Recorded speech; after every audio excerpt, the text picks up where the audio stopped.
नमस्कार दोस्तों, मैं अजय तिवारी, हमारे साथ श्याम मोहन जी है। तो श्याम मोहन जी, मैं आपसे ये जानना चाहता हूँ कि अभी हाल ही में सुप्रीम कोर्ट ने स्टेट बैंक ऑफ इंडिया के इलेक्टोरल बोर्ड को लेकर जो टिप्पणी की है उसके ऊपर, उस पर आपकी क्या राय है? मैं आपको रजत जी बताना चाहूँ, मैं सुप्रीम कोर्ट ऑफ इंडिया का, bank state bank of India का मैं बहुत ही ज्यादा सम्मान करता हूँ। स्टेट बैंक हमारा one of the largest bank of India है, तो हम उसका भी बहुत सम्मान करते हैं।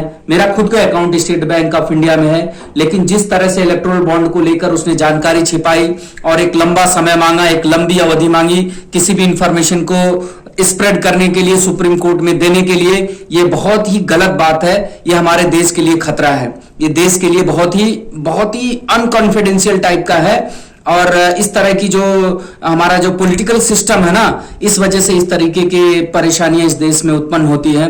जैसे हम बार बार कहते हैं कि जब तक आप गठबंधन की राजनीति करते रहोगे तब तक इस तरह की परेशानियों का सामना करना पड़ेगा, आपको चोरी करनी पड़ेगी, क्योंकि हमारा पॉलिटिकल सिस्टम ही ठीक नहीं है, तो उसमें आपको इस तरह की परेशानियों का सामना करना पड़ेगा।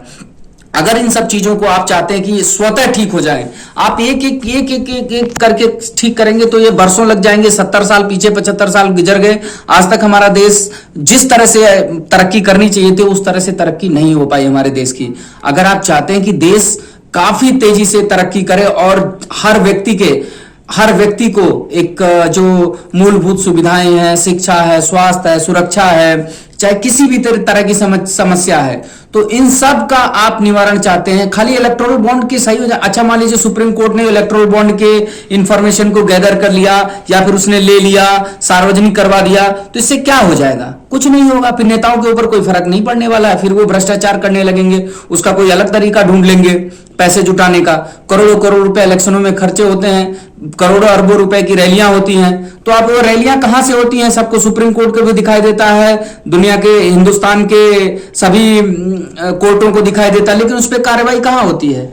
उसका हम क्या कर सकते हैं? कार्रवाई कर कैसे सकते हैं? वो तो कागजी जो कार्रवाई होती है उसमें वो सही दिखाते हैं कि हमारा तो इतना ही खर्चा हुआ है। तो फिर ये इलेक्टोरल बॉन्ड, मैं समझता हूं कि अगर इस पे कोई इंफॉर्मेशन आ भी जाती है, कोई इंफॉर्मेशन लोग देख भी लेते हैं, किस व्यक्ति ने, किस धनपति ने किस पार्टी को कितना चंदा दिया है, तो मेरे समझ से कोई ज्यादा फर्क नहीं पड़ने वाला। हाँ, फर्क पड़ेगा जब आप गठबंधन की भ्रष्ट राजनीति का विरोध करेंगे और वोटों के बहुमत से सरकार चाहेंगे, वोटरों की भागीदारी सरकार में होगी, जब वोटर सशक्त होगा, जब नेताओं को वोटरों से डर लगेगा, तब ये जाके व्यवस्थाएं सुधरेंगी। अदरवाइज आपको इस तरह की परेशानियों का सामना करना पड़ेगा। आज इलेक्टोरल बॉन्ड है तो कल कुछ और होगा, परसों कुछ और होगा।